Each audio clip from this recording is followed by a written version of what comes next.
So why are you chilling up there? That makes no sense whatsoever. The path is not... Oh. Oh.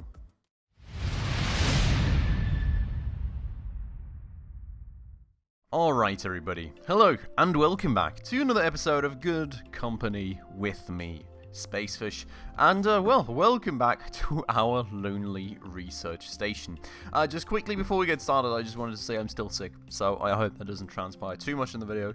Please excuse me if I kind of wander off with my mind to something. I'm trying my best to at least get some videos out to you all still. But last time then, we actually finally finished off our work down here with the courier bots.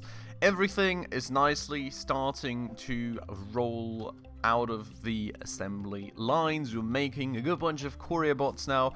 Hopefully also a good bunch of money. We're back to 55k, which I think was about our last weekly operating profit, but I'm quite convinced that we can probably push it a bit past that now with the improvements.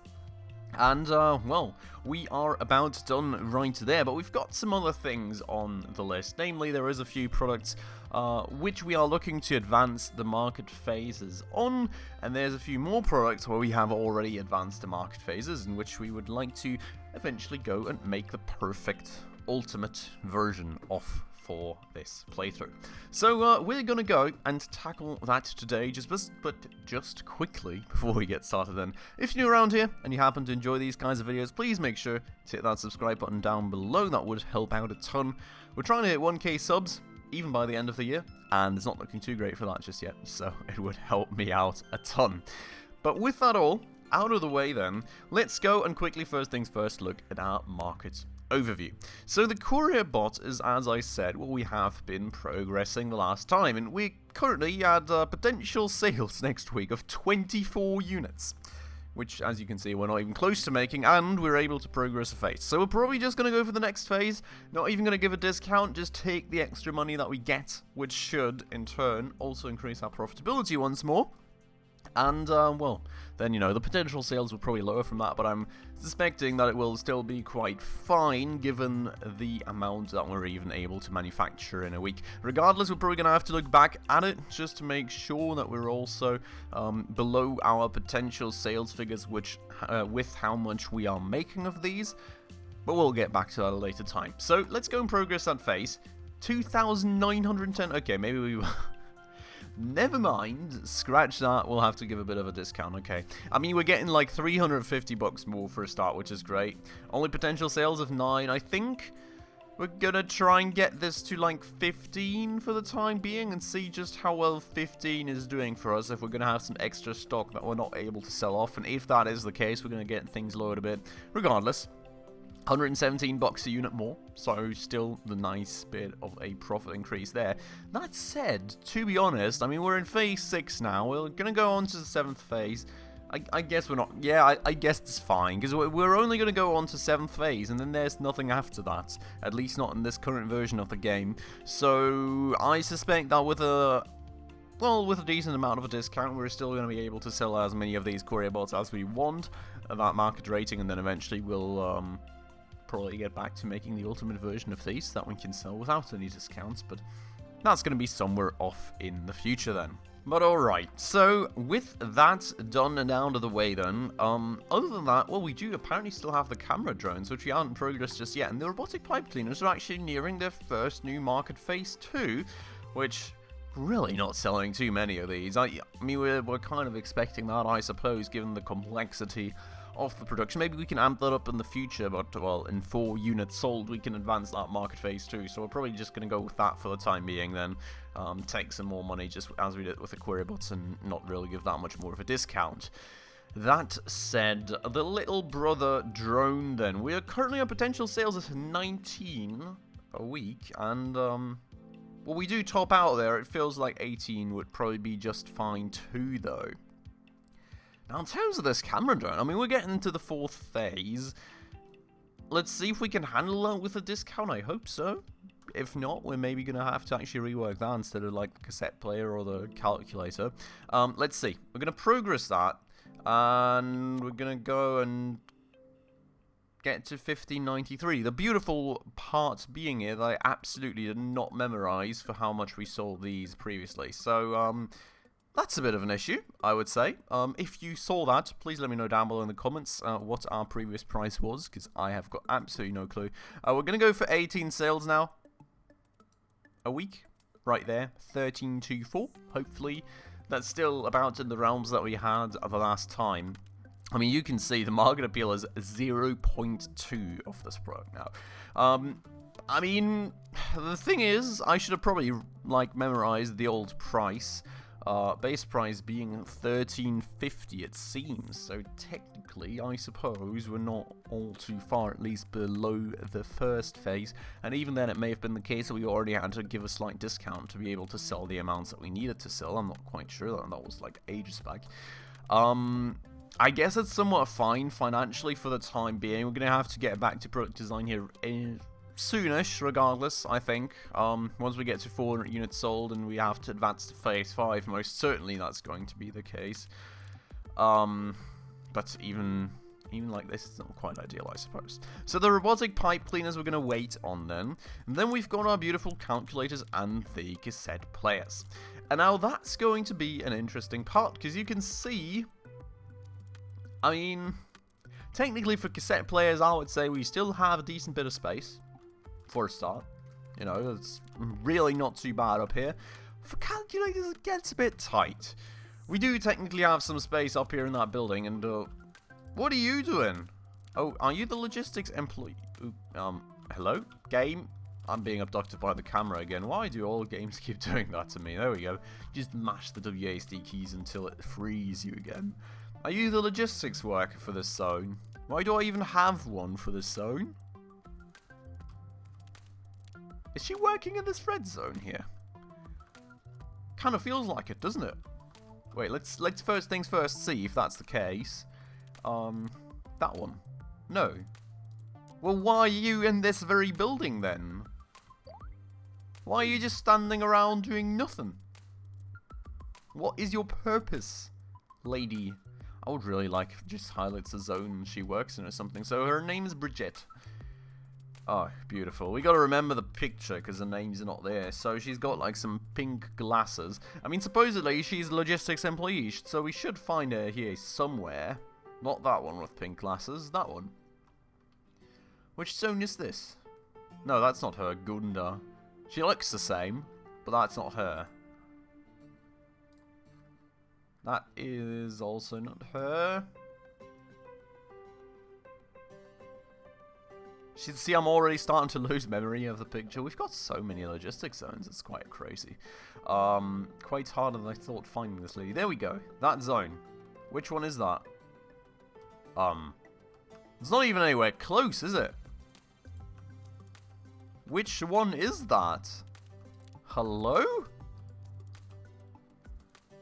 I have got absolutely no... That one.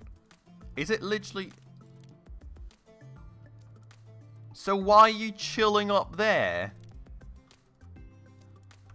That makes no sense whatsoever. The path is not... Oh. Oh. You know, I was going to say the path is not blocked, but I just noticed kind of a vital mistake here. I think they can't walk across this, can they? So, like, technically the path is blocked and she cannot walk in there to help the other people out with the logistics work. I've just got a random worker that doesn't do anything, and, well, she wasn't complaining, so I never noticed before. That's kind of bad, to be honest. Let's try and fix that, then, shall we?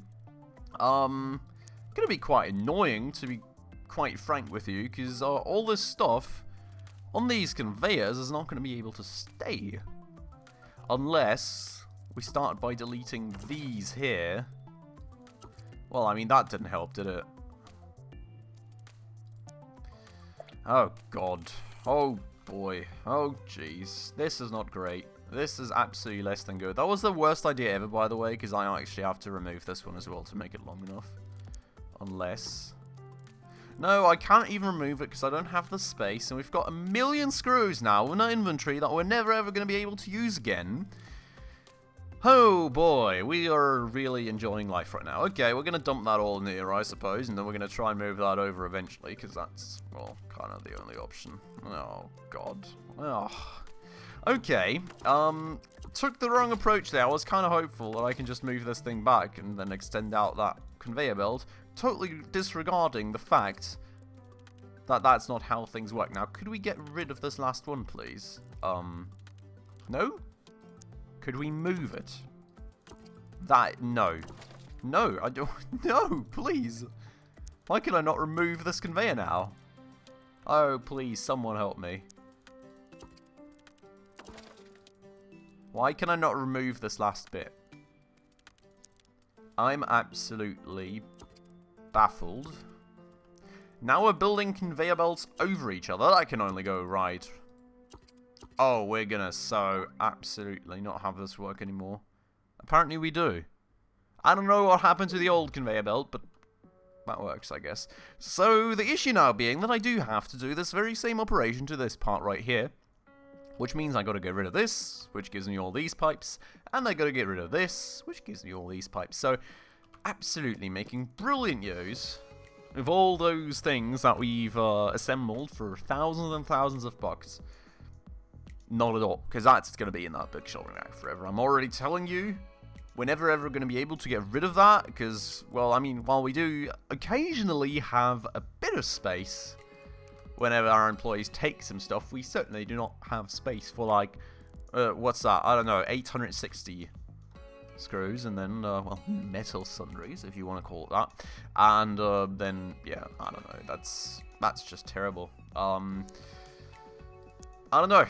I'm kind of bound to doing it the same way here now, because of course this thing is here. Otherwise I would have to move all that around, which probably in hindsight I should have already done. Now there's screws on that again, and oh, yeah. Actually, maybe that's still the easier route, to be honest, given that there's only 2 packs of screws on here, and a whole lot more. Oh boy, I would get all of that. No thank you. I think we're going to do it like that. We're going to move this thing again. So let's go delete all that fancy conveyor belt again that we don't want, and there's still the one conveyor that we can't delete. I'm not quite sure why. The other thing just deleted it. Totally fine. That one doesn't. I'm very worried that this is going to bug out on us quite heavily eventually. Just saying. No. Yeah, just like that, for example. And it's also going to look quite ugly and somewhat be in the way, to be honest, but that's the way that it is, I suppose. So we're going to do all that again for yet another time. We're going to still hope that nothing bugs out on us. Then we get... No, we don't get the screws, because technically we're just expanding that, so that is beautiful. And then that's at least in the right spot, so I don't have to actually take on all of those metal rods whenever we kind of push this thing a bit further back, because we only have to push it up front now. Oh, what a mistake. I have to say that's quite annoying, and of course, this stuff not being accessible is a major issue to us, because we're just not able to hire employees that way, because they always pop up where I stand, and I'm standing somewhere up there with all that research that my character's doing, and once more, we're not able to remove the conveyor end. What is this now? That is absolutely unacceptable. Okay, we're gonna keep the conveyor end, I suppose. But yeah, I don't know, like, the thing is, I can also, of course, not move my own character in there, and the employees always seem to be spawning somewhat close to me, so if this is blocked off, all my new employees don't get there, and who knows if she's even the only one. I remember hiring more than one logistics employee for all this stuff, so could very well be the case that there's more random people wandering around not doing a thing that I'm paying money for actually doing things, so, you know. That's that. These things, I suppose, will be stuck there forever because we're not able to remove them. I cannot tell you why, but at least there's space. Oh yeah, look at that. She's not alone. There's actually 2 people that were chilling there. I told you I hired more than one. Just like randomly. You know, I mean, that's been going on for quite a while now, right? And then we've just been standing there doing nothing. What efficient work we're doing right here, aren't we? So, we'll see, I suppose, if this at least eases the load on the logistics now. Maybe, quite honestly, given how long they were standing there doing absolutely nothing, and this stuff still working quite fine, I'm really wondering if we need both of them. Maybe we can save some money there in the future. Gotta keep that in mind. But yeah, so, well, then again... Oh, wait. They need metal sundries. We have an abundance of metal sundries for you. Why have I never managed the amount of stuff in this shelving rack to be quite accurate with the needs of them? Not sure. Oh yeah, right, because the shelf is bugged. Beautiful. We always love when shelves are bugged, aren't we? Don't we, rather? I can't even put anything in there. I freaking hate that bug. That is just so mental. But yeah, so, I mean, they're out of metal sundries. We're going to give them a bit of metal sundries. And, well, we just got to hope that that is going to happen over and over again, so we can kind of give them that stuff over and over again, I suppose. That's that fixed, though. Finally, after, like, 10 minutes of janking conveyor belts back and forth, we finally got it fixed again. Beautiful. That's all standing still anyways. We're going to go and move up to here. And so in terms of the calculator, I think that's going to be the interesting part of how we're going to be doing that, what kind of stuff we're going to be making. I suppose something like logic circuits would already amp it up quite a bit and be really doable for me in here still, somewhat. We just need one more table, which we could probably squeeze in, so, you know. I think that's probably an option to at least amp up the computing power. I'm not sure this mini space can really take much of anything more. I mean, technically, you know, we don't need to run this that much anymore, given that we've got a lot of conveyor belts. Actually, do we? We've got 39. We don't really, so we're going to get that back up and running. Give that whole production chain some more plastic, I suppose. And, well, you know, kind of look to empty out our inventory here real quick as well before it gets all messy. Well, never mind. It's clogged. But yeah, so that's back to working again. Now, in terms of the calculator, let's just have a look at the blueprint designer, I suppose, and we'll slowly but surely look at that. We do have a Keith 600C1, which is interesting. It seems as though we've already got a design for the cassette player, which is quite intriguing to me, given that I don't remember us ever making that. But I've already gotten feedback from Luke down below in the comments. Glad to have you back, mate. Hope you're still enjoying the videos. That he wants this one to be called the Keith 700C. Very obvious evolution, I suppose. I mean, I'm thinking, given that we already have this, I suppose we could kind of just make that a reality? I don't know. I mean, assembly time is quite decent. Oh, we don't even need... Oh, yeah, right, cassette players don't need computing power. Makes quite a lot of sense, doesn't it? But other than that, I mean, that's looking quite simple overall, so... quite happy with that.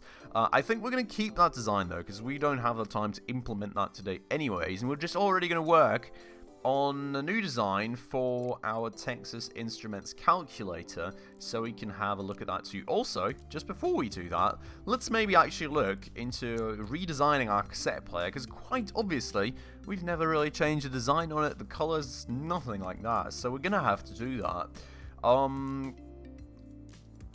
Well... the question is, what is going to be our best evolution? We don't have the intermediate, like, we've never made the intermediate product, unfortunately. Well, at least in terms of design. So, we're going to have to decide, given that this is going to be our, well, in quotes, ultimate cassette player, with, like, max market appeal, or, well, nearly max 4.6, I think is very sensible and economical. We've kind of got to decide in terms of, what design we're going to choose for what looks the most modern. I think it's going to be this one. I'm going to leave it at this for the time being, but let me know down below in the comments. I mean, we haven't saved the draft yet. Let me know down below in the comments what you think. Should it be this one? Should it be that one? And then we'll decide in the next episode, I suppose. But with that said then, let's go here. We've got the Mark III now. I mean, it's beautiful that it's just evolving things like that. And I think there's one design that we haven't picked yet. So before we forget designs again, nope, there isn't. Okay, so that's interesting. We have never evolved the color though. So I think what we're going to do is we're going to go back to the square tech, you know, good old roots. And we're maybe going to consider a different design. Oh, these all look so... I want to say ugly, but... Nah. They kind of look like candy or something. A little bleak colors. a little desaturated candy, but, you know, overall. Why don't we just pick this one, maybe? I think that's still somewhat alright. So that is going to be our ultimate calculator design then.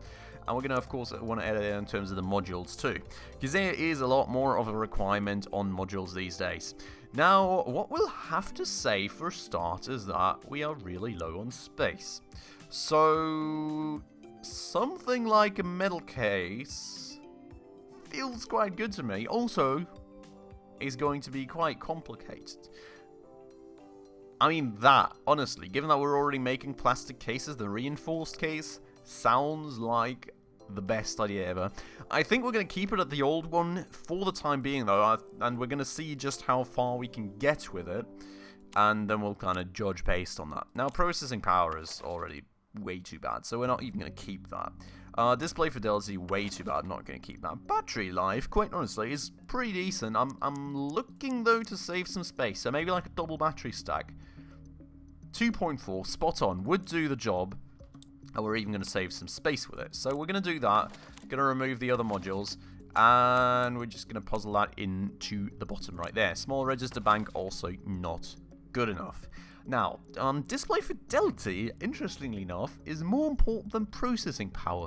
For a calculator, I would say quite the questionable consumer choice, but if they wanted, we'll get it out to them. So, 7-segment displays are at a display fidelity of 2.4. 16-segment displays would be pretty much what we need. I mean, somewhat complicated to make, but I think it's still better than having 2 7 segments. And I mean, the 2 7 segments would also overfulfill this stuff a bit. Given that we need integrated circuits and circuit board, I don't think it really takes away from each other very much, and we just save some space with this one. So I think we're going to choose that for the time being. So, that's the display fidelity. That's the main things that we kind of need. Now, looking at processing power, as I previously said, I would really like to look at logic circuits, because that's always felt like quite the nice balance to me, to be honest, and it also fits in very nicely. Gets us only 1.5 out of 2.8, though, which I really don't like. Then again, quite frankly, given how many of these we're going to dish out off a pick-and-place machine, we could probably just put 2 in there. That would really mean that we probably need a new case, though, which isn't the worst thing in the world. That may make the thing look a bit cooler. Programmable circuit. It's not too much worse. It's going to get us a processing power. Tough choice.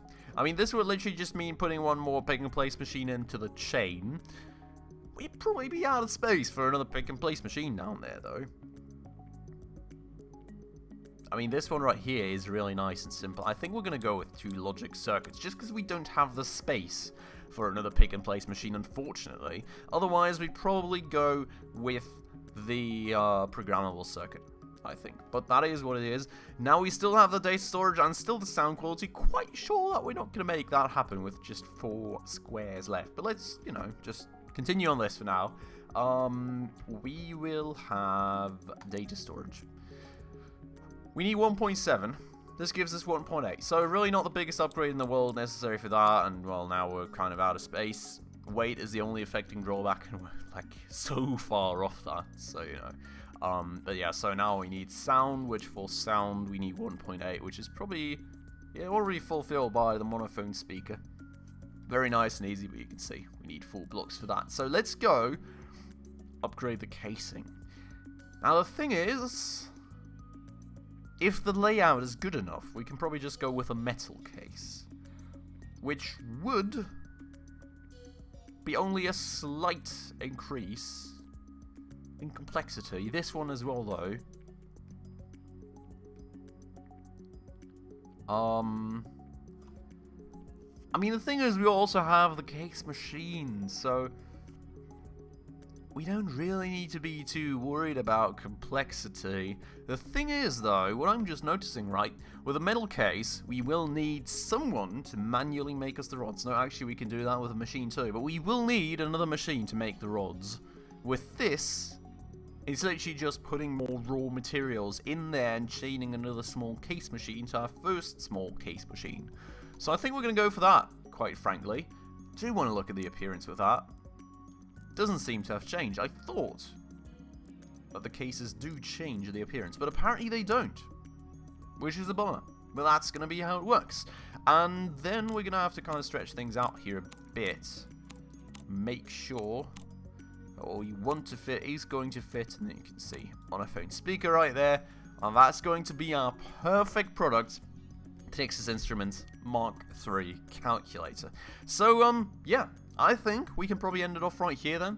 Let me know what you think on the cassette player design down below in the comments, and we'll pick that up in the next episode, and then we'll see. Maybe we'll start with a calculator, maybe with a cassette player, because it seems the easier thing given how much space we have left. But one way or another, we're going to set up productions for both of these things in the next few episodes then, get things rolling, get our ultimate products dished out to the market, and hopefully make a whole lot more money than we already are. But with that all out of the way then, I'm going to end it off right here. I hope you all enjoyed this episode. As usual, if you did, please make sure to hit that like button down below. That does really help out the channel a huge ton. And, well, if you're new around here and haven't done so just yet, also please make sure to hit that subscribe button right down below, as well as that bell icon, in order to stay up to date on all the future upcoming episodes.